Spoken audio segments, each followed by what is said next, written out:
Plus plus plus कैसे होता है, माइनस माइनस माइनस क्यों होता है, प्लस माइनस माइनस या प्लस क्यों होता है, या माइनस माइनस प्लस क्यों होता है, माइनस इंटू माइनस प्लस क्यों होता है, ये कन्फ्यूज़न मैथ में हमें बहुत ही बनी रहती है।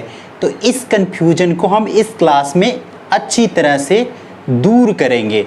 तो अंत तक हमारे इस YouTube चैनल परीक्षा गांव पर जुड़े रहिए और इस चैनल को लाइक, सब्सक्राइब तथा शेयर करिए और बेल आइकन को प्रेस करना ना भूलिए, ताकि हमारी आने वाली जो वीडियोस हैं उसकी नोटिफिकेशन आपके मोबाइल पर पहुंच सके और आप उसे देख सकें। जैसे हमने कह दिया plus and plus into plus equal to क्या होता है, तो प्लस प्लस प्लस बराबर होता है प्लस के, माइनस माइनस बराबर होता है माइनस के। तो जब दो समान चिन्ह जुड़ते हैं प्लस प्लस तो उसका प्लस ही आता है, और जब दो समान माइनस माइनस जुड़ते हैं तो माइनस रहते हैं, लेकिन इन दोनों को जोड़ देते हैं। जैसे एग्जाम्पल से समझते हैं, तो एग्जाम्पल लेते हैं एक 6, यहाँ 6 प्लस 3 लिख लेते हैं, 6 प्लस 3 इक्वल टू 9। तो यहाँ पे प्लस जुड़ा और यहाँ प्लस जुड़ा, तो ये क्या हुआ, बराबर प्लस आएगा। अब देखते हैं -6 एंड -3 इक्वल टू, ये दो समान चिन्ह हैं, माइनस है माइनस है, तो ये आपस में जुड़ेंगे। तो 6 और प्लस 3 बराबर 9, लेकिन जो चिन्ह है, जो निशान है वो माइनस का है, यानी ऋणात्मक है, तो ये ऋणात्मक 9 ही होगा। एक प्लस और एक माइनस क्या होता है, तो प्लस और माइनस या तो प्लस हो सकता है या तो माइनस हो सकता है।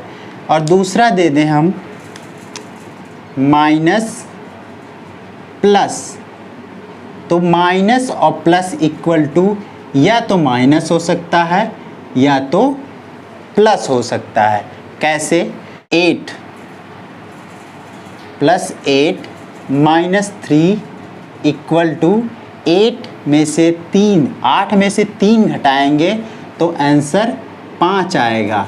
लेकिन इसमें ये देखते हैं कि कौन सा बड़ा है, धनात्मक वाला बड़ा है या ऋणात्मक वाला बड़ा है। तो हम जानते हैं जिसके आगे कोई निशान नहीं होता है, वो संख्या जो होती है, वो अंक जो होता है वो धनात्मक होता है। तो ये +8 है और -3, जब 8 में से 3 घटाएंगे या माइनस करेंगे तो इक्वल टू 5 आएगा, और धनात्मक बड़ा है तो ये क्या होगा, धनात्मक होगा। अगर हम इसका उल्टा कर दें, तो हम लाते हैं 3 को इधर और 8 को इधर करते हैं, तब देखते हैं माइनस कैसे आता है। तो हम करते हैं 3 - 8, तो इक्वल टू, जब 3 में से 8 को माइनस करेंगे तो ये माइनस वाला अंक जो है ज़्यादा है, तो आंसर आपका माइनस में होगा, यानी -5। उसी तरह से इसमें भी होता है, कोई संख्या हमने ले लिया -9 और यहाँ कर लिया +5, -9 और +5 इक्वल टू, तो अगर माइनस का निशान है तो ये माइनस ही होगा। तो -9 में से +5 माइनस करेंगे तो कितना बचेगा, क्योंकि माइनस वाला अंक ज़्यादा है तो यहाँ निशान जो होगा वो माइनस का होगा, तो -4 बचेगा। अब आगे कैसे प्लस आता है, इसी को हम प्लस कर देते हैं, 9 और फिर -5। अब क्या हुआ, ये प्लस वाला ज़्यादा हो गया, 9 जो प्लस हो गया तो ये ज़्यादा हो गया, ये कम हो गया, माइनस का जो जिसके आगे, जिस अंक के आगे माइनस है वो कम हो गया, तो आंसर आपका जो आएगा प्लस में आएगा। तो +9 में से -5 घटाने पर +4 आपका आंसर होगा। इंटू प्लस इक्वल टू क्या होता है, minus into minus equal to क्या होता है, plus into minus equal to क्या होता है, या minus into plus equal to क्या होता है। तो ऐसा है, अगर प्लस और प्लस यानी कोई संख्या ले लेते हैं हम यहाँ पे 3 इंटू 5, अब इसके आगे कोई निशान नहीं तो आप समझ जाइए ये धनात्मक संख्याएं हैं, यानी इनके आगे प्लस है। तो 3 इंटू 5 में जब गुणा करेंगे 3 में 5 का तो आएगा 3 पचे 15, यहाँ जो निशान होगा वो धनात्मक आएगा, क्यों, धनात्मक में धनात्मक का गुणा हो रहा है। अब हम देखते हैं यहाँ पे, अब यहाँ पे ले लेते हैं 4 इंटू 4, -4 इंटू -4, तो जब माइनस में -4 इंटू -4 का मल्टीप्लाई करते हैं तो हम +16 हमें आंसर आता है। जब माइनस में माइनस का गुणा करते हैं तो जो आता है आंसर या इक्वल जो होता है वो प्लस में आता है।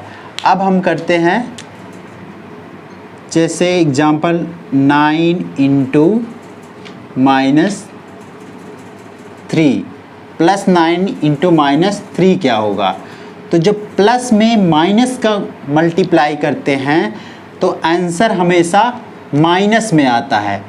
तो 9 त्रिक 27, तो यहाँ क्या होगा, -27 आंसर होगा।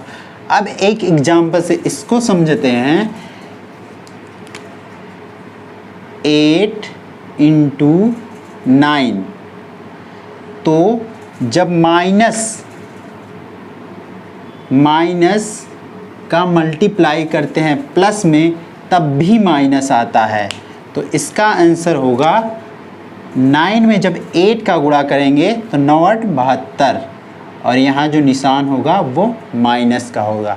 तो इस तरह से आप अच्छी तरह से समझ गए होंगे कि जब प्लस में प्लस का मल्टीप्लाई करते हैं तो हमेशा जो उत्तर होता है प्लस में आता है, जब माइनस में माइनस का मल्टीप्लाई करते हैं तो उत्तर प्लस में आता है, जब प्लस का माइनस में मल्टीप्लाई करते हैं तो आंसर माइनस में आता है, और जब माइनस का प्लस में मल्टीप्लाई करते हैं तब भी उत्तर माइनस में आता है। एग्जाम्पल है 7589 -x = 3434 में जो है x का मान निकालना है हमें, तो कैसे निकालेंगे, तो देखते हैं।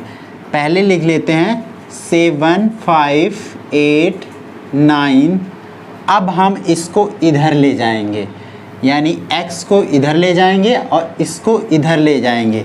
जब ये वाला इधर आएगा तो इसके आगे प्लस है, ये यहाँ आके माइनस हो जाएगा, ये यहाँ आके प्लस हो जाएगा, तो -3434 बराबर x। इसको इस चीज़ से भी समझ सकते हैं, जैसे हमें ये बॉर्डर मान लेते हैं, हम ये चीज़ बॉर्डर मान लेते हैं ये इंडिया और पाकिस्तान का बॉर्डर है। अब हमें घुसपैठ यहाँ से यहाँ करनी है, तो जो जासूस होता है वो जो जब घुसपैठ करेगा पाकिस्तान में या जाएगा जासूसी करने या भारत से पाकिस्तान में आएगा तो उसे अपने वेशभूषा उसके हिसाब से चेंज करनी होगी। यदि वो भारत का होगा तो पाकिस्तानी बनना पड़ेगा, यदि वो पाकिस्तान से घुसपैठ करता है भारत में तो उसे भारतीय बनना होगा। तो इस तरह से ये समझ सकते हैं कि जब हम इक्वल बॉर्डर लाइन को इधर क्रॉस करते हैं तो इसका जो अपना स्विंग का होता है उसे चेंज करना होता है। तो जैसे यहाँ प्लस हुआ तो यहाँ के माइनस हो जाएगा, और यहाँ का माइनस उधर प्लस हो जाएगा। अगर इंटू है यानी गुणा है, मल्टीप्लाई है तो उधर डिवाइड हो जाएगा, अगर डिवाइड हो तो इधर मल्टीप्लाई हो जाता है। तो इस तरह से हम समझ जाएंगे। अब देखते हैं, अब इसका माइनस कर लेते हैं, तो 9 - 4 कितना आता है 5। अब 8 - 3 5 5 - 4 1 7 - 3 4 तो आंसर कितना आ गया 4155 क्या आ गया। दूसरा एग्जाम्पल हमारे सामने है 8597 minus x equal to 7429 minus 4358 में x का मान पूछ रहा है। तो हम क्या करते हैं, पहले इधर वाला कर लेते हैं। इसमें से इसको घटाने के लिए कह रहा है, माइनस करने के लिए कह रहा है, तो उसको हम कर लेते हैं। तो 8597 माइनस x रख लेते हैं बराबर 9 माइनस 8 होगा तो 1 आएगा, 2 माइनस 5 होगा तो यहाँ से 12 और यहाँ आ जाएगा आपका 7 और यहाँ से बचता है 3 में से 3 माइनस होगा तो 0 बचेगा और यहाँ आता है आपका 7 माइनस 4 3। अब हम एक और स्टेप चलते हैं। अब क्या करते हैं, इसको उधर ले जाते हैं 8 5 9 7 माइनस को बॉर्डर क्रॉस कराते हैं और 3071 को हम इधर बॉर्डर क्रॉस करके ले आते हैं। तो 3071 इक्वल टू माइनस एक्स, इधर जब माइनस होगा वो प्लस हो जाएगा।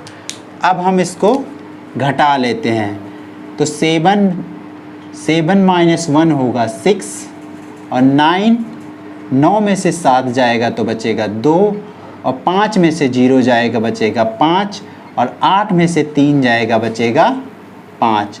तो ये हमारा आंसर होगा। ये क्या होगा, x का मान होगा और यही होगा हमारा आंसर। तो आप अपने इस YouTube चैनल परीक्षा गांव को लाइक सब्सक्राइब तथा शेयर कर दीजिए और बेल आइकन किया प्रेस करना ना भूलिए ताकि हमारी आने वाली वीडियो की नोटिफिकेशन आप पर पहुंच सके और आप उसे देख सकें और अपने मैथ से संबंधित सारे कन्फ्यूज़न को दूर कर सकें। अगले वीडियो में मिलते हैं, तब तक के लिए जय हिंद।